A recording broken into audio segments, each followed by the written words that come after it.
작년 8월에 부산에서 일가족이 타고 가던 산타페가 앞에 트레일러를 들이받게 돼서 운전하시던 그분의 아내와 딸 그리고 3살 외손자와 생후 2개월 된 외손자 등 4명이 그 자리에서 숨진 사고가 있었는데, 조사 결과 그 브레이크가 고장이 나서 그런 끔찍한 사고가 일어나게 된 것입니다.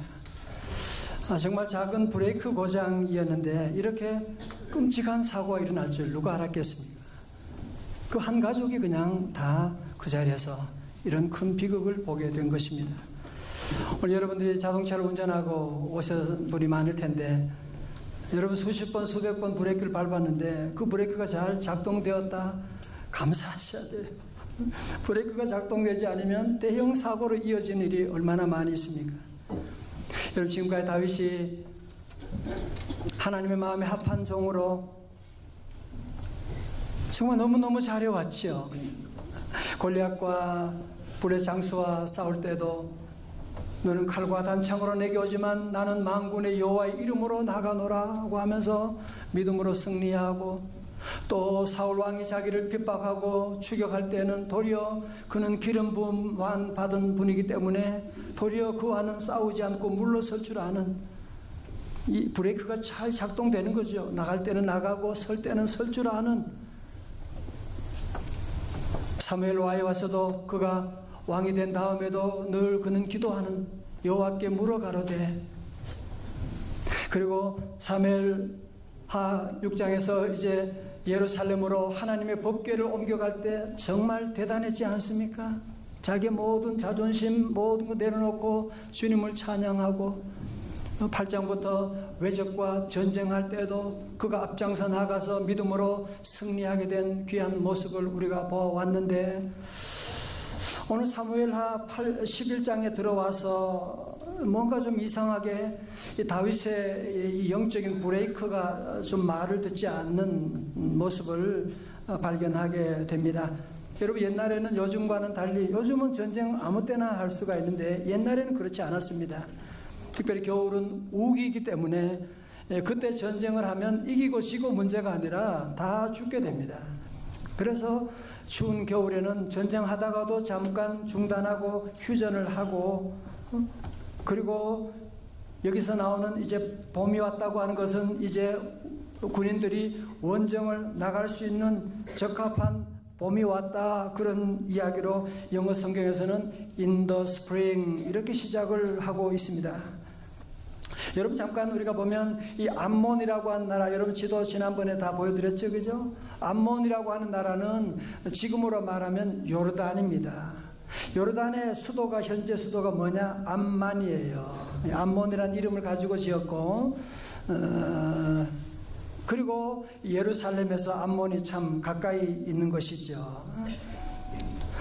여러분 기억나세요? 지난번에 앞장에서는 이스라엘이 암몬과 전쟁이 일어났을 때 이 암몬에서 어디에 저 북쪽 나라에 있는 이 소바 아람 나라 군인들을 용병으로 사서 전쟁했지요. 그죠? 소바 아람 기억나세요? 메밀소바 그렇잖아요. 아람 나라는 현재 어디라고 했어요? 시리아. 그죠? 그렇게 해서 용병을 사 전쟁을 했지만 어떻게 됐어요? 1차전에 완전히 패배하게 됩니다. 그리고 봄이 돌아온 거예요. In the spring. 봄이 돌아오게 된 것이고, 다윗이 볼 때는 저 한번 이제는 아무것도 아닌 무슨 내가 나갈 게 뭐가 있느냐, 요압 국방장관을 보내서 그냥 정리하면 되는 것이다 생각하고 요압을 보내는데, 정말 예상대로 쉽게 이제 마지막 남은 이 랍바성을 포위하게 되기까지에 이르게 되었던 것이고, 이때가 약 기원전 994년경이라고 합니다. 여러분, 그런데 오늘 이 말씀의 저자는 1절의 뒤에, 하반절의 제일 뒤에 다윗은 예루살렘에 그대로 있더라. 자, 무슨 얘기입니까? 여러분 지금 이 다윗의 명령에 따라서 요압과 그의 신하들과 그리고 모든 군사들이 다 지금 이 거룩한 전쟁을 수행하기 위해서 이제 전쟁터로 나가게 되었는데 유독 한 사람만 거기에 남아있는 거예요. 누구예요? 다윗이에요.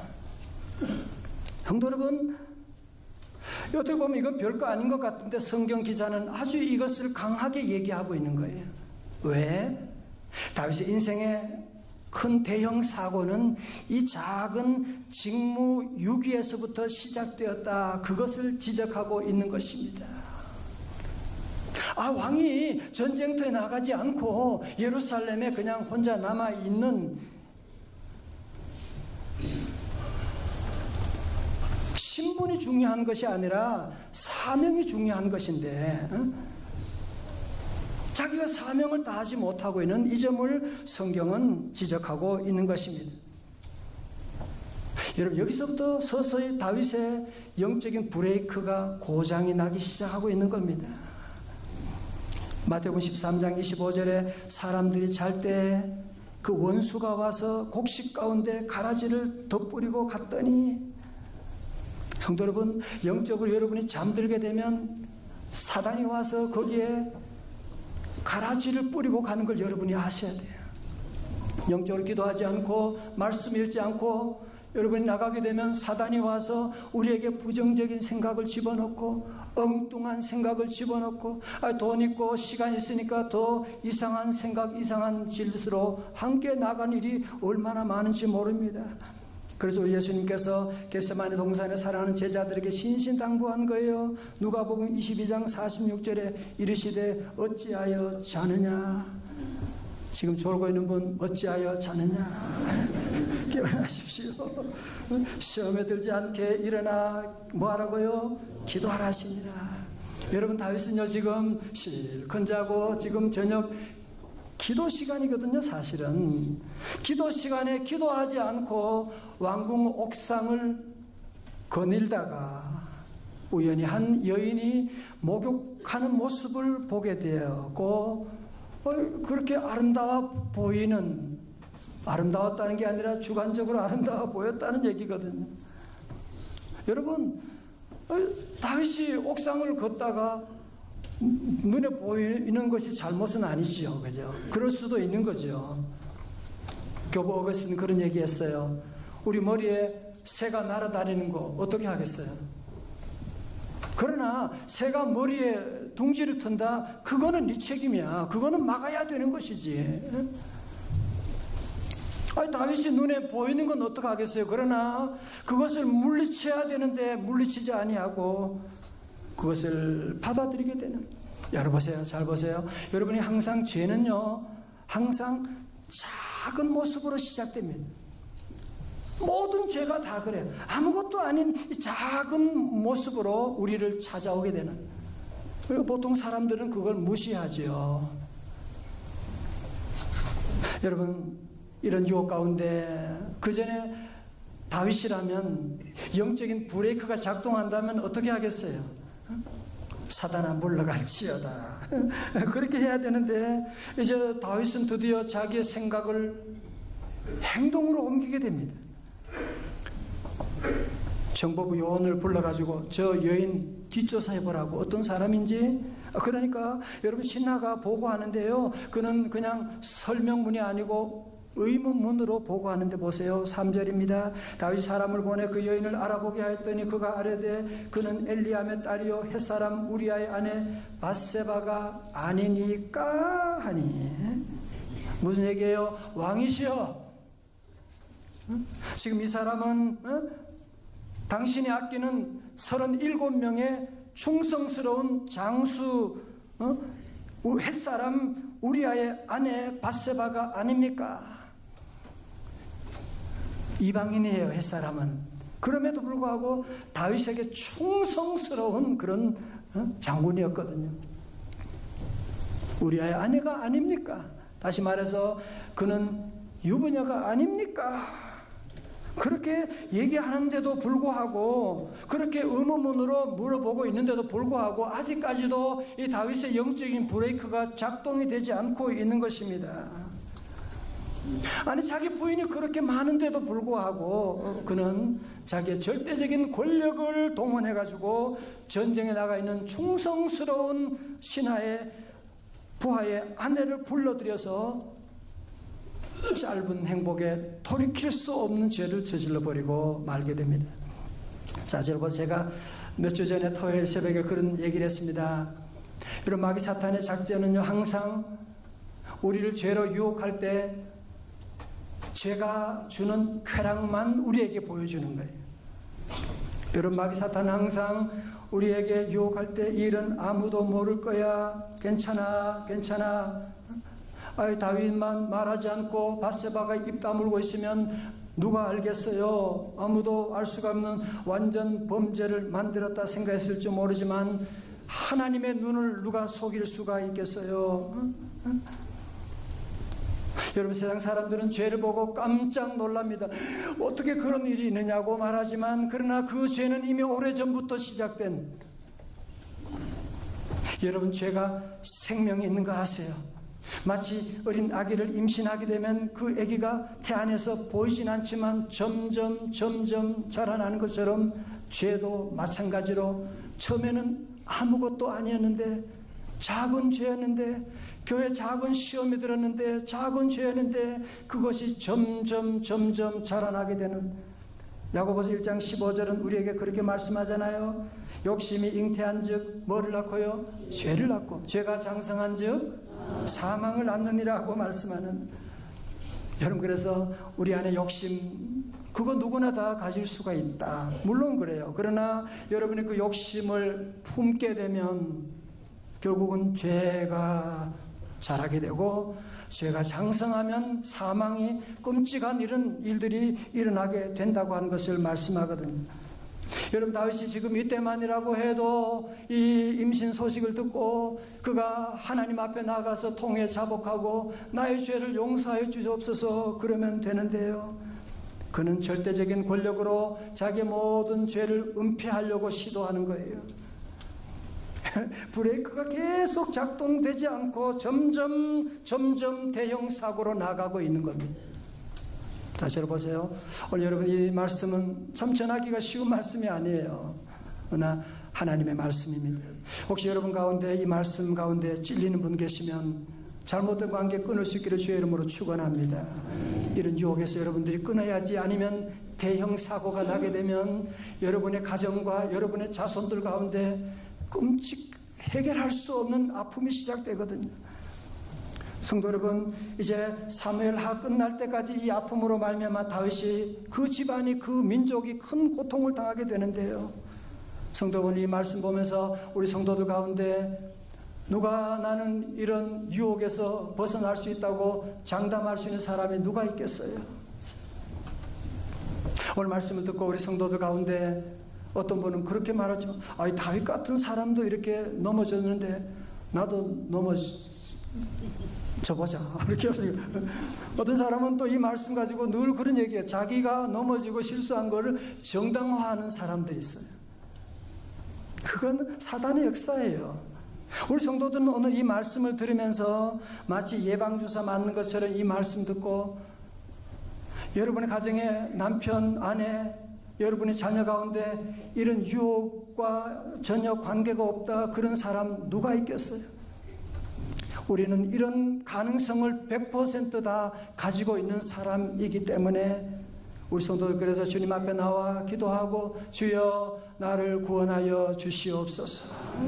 십자가 단단히 붙잡고 나아가게 되면 사단의 유혹은 한 길로 왔다가도 7길로 물러가게 될 줄로 믿습니다.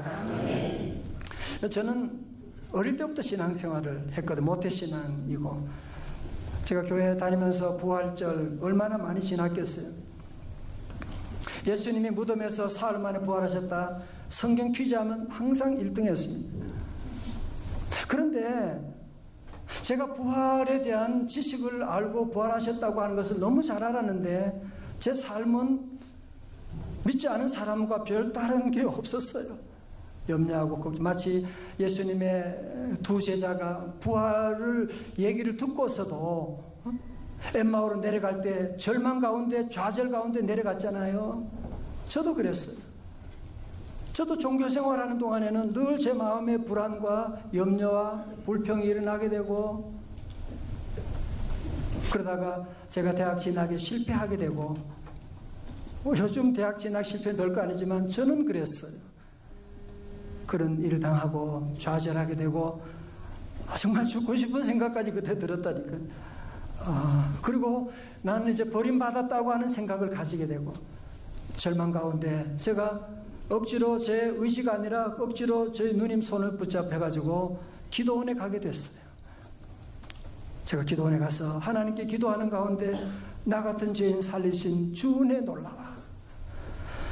부활의 주님이 저를 만나주시게 되고 저를 용서해 주시고 내가 너를 사랑한다고, 내가 너와 함께한다고 주님이 제 삶 가운데 들어오시게 되어서 저는 그때부터 제 삶이 완전히 달라지게 됐어요.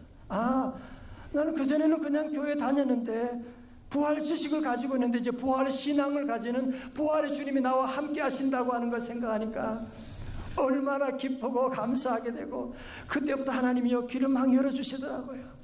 대학 진학의 길을 열어주시고 만남의 길을 열어주시게 되고 동서남북으로 귀한 길을 열어주셔서 오늘까지 오게 된 귀한 복을 받게 됐고, 그 복이 오늘 이곳까지 오게 된 거예요. 성도 여러분, 부활 지식과 부활 신앙은 비슷해요. 그러나 그 결과는 하늘과 땅 차이가 납니다. 예를 들면 그거예요. 여러분이 돈을 가지고 있어요.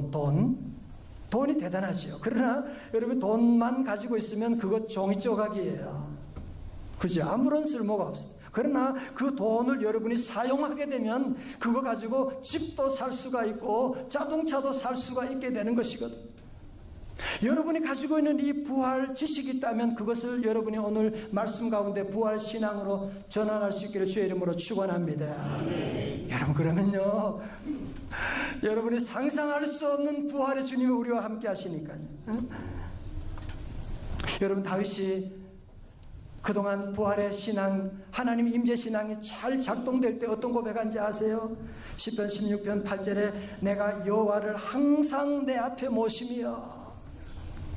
영어로 어제 새벽에 말씀드렸어요. I have set the Lord always, 항상 before me, 내 앞에 모시는. 그 결과가 뭐예요? 그가 내 오른편에 계심으로 내가 흔들리지 아니하리로다. 자, 보세요. 다윗은요 하나님이 없는 듯한 세상 가운데 살면서도 하나님을 믿은 거야. 여호와 하나님을 내 앞에 항상 모시고 살아갔어요. I have set the Lord always before me. 늘 주님을 내 앞에 모시고 살아가니까 이 브레이크가 작동이 잘 되는 거예요. 갈 때는 쫙 나가게 되고 설 때는 딱 서가지고 가지 아니하고 그랬는데요, 오늘 말씀 가운데서는 이게 초점이 잘못되게 돼요. 여호와를 내 앞에 모신 것이 아니고 여호와 하나님이 보이지 않는 실천적인 무신론자처럼 행동하고 있는, 그러니까 어떻게 돼요? 모든 것이 흔들리는 거야. 내 마음도 흔들리고 집안도 흔들리게 되고 나아가서는 나라 전체가 흔들리는 이런 아픔을 겪게 됩니다. 여러분, 하나님의 임재신앙, 부활신앙 왜 중요한지 아세요? 다시 보세요. 여러분, 만약에 부부 사이가 안 좋은 분 계실지 몰라요. 그러나 우리 아이 친구가 왔어요. 애들 친구가 보고 있는데 부부싸움 하는 분 한 분도 안 계실걸요? 애들이 보는데 마치고 오자잉. 여러분, 하물며 아이들이 보는데도 우리가 얼마나 조심합니까? 우리 하나님 여호와께서 우리와 함께 하시고 우리를 지켜보는데, 부활의 주님이 함께 하는데, 여러분, 이 믿음을 가지게 되면 우리가 연약할 때 담대할 수가 있게 되고, 죄의 유혹이 왔을 때는 브레이크가 쭉 잡히는 거예요. 하나님이 나를 보시는데 그러면 안 되지. 하나님이 함께 하는데 내가 그러면 안 되지. 브레이크가 작동되는 것이요. 그래서 우리 중요한 것은 우리 모든 성도들 다 부활 신앙을 회복할 수 있기를 주님의 이름으로 축원합니다. 끝으로 영적인 브레이크가 잘 작동되게 하려면 내가 여호와를 항상 내 앞에 모시기 위해서는 어떻게 해야 됩니까? 여러분이 세 가지를 잘 점검하셔야 돼요. 첫 번째는 관로를 만들었어요. 한번 써보세요. 첫 번째로 주의 뭐겠어요? 말씀이에요. 말씀. 시편 119편 9절에 청년이 무엇으로 그의 행실을 깨끗하게 하리까? 다 같이 뭐요? 주의 말씀만 지킬 따름이니이다. 아멘. 여러분 그렇습니다. 여러분이 앞으로 영적인 브레이크, 유혹 그런 거 신경 쓸 거 하나도 없어요. 주의 말씀만 지키고 나가면, 말씀의 길을 따라 나가게 되면 모든 시험은 이기고 여러분이 평생 주님 나아갈 때까지 시험 들지 않아요. 넘어지지 않아요.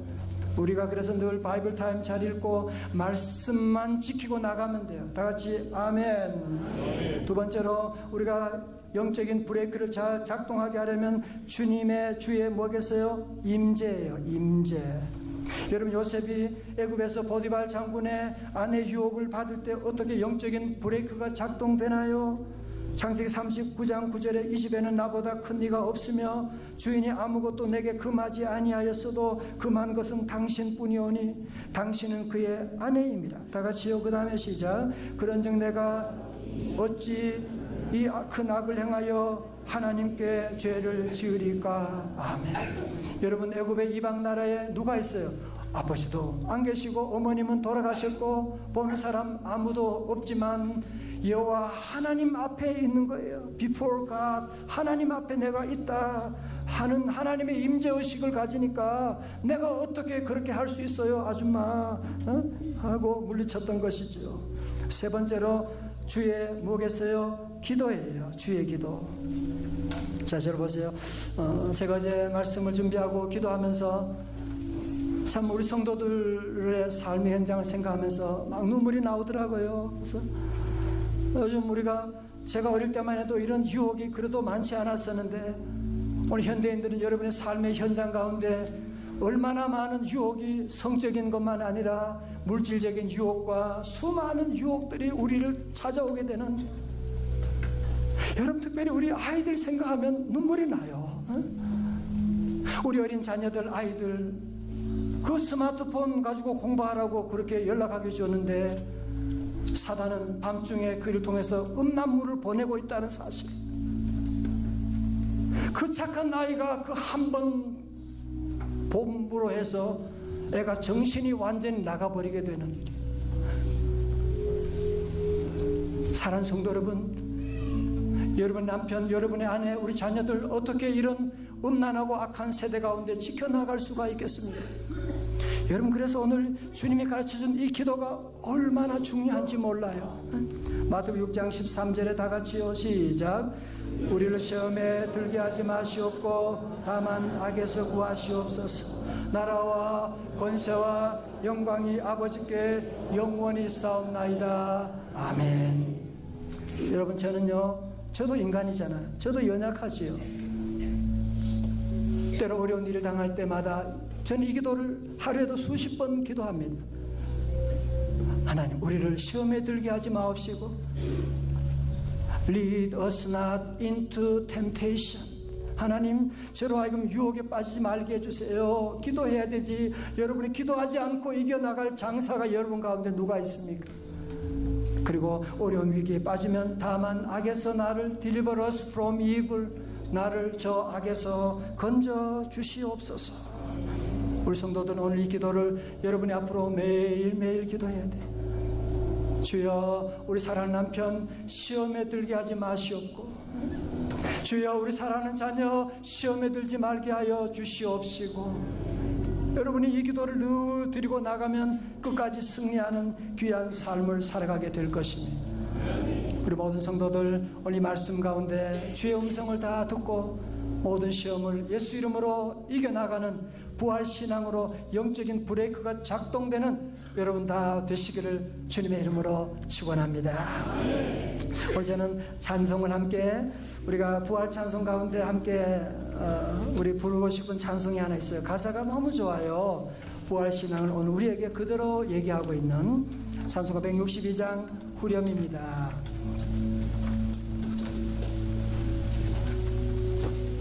예수 예수 늘 살아계셨어. 우리 기독교는 부활의 종교입니다. 다른 모든 종교는 무덤이 있는 종교고요.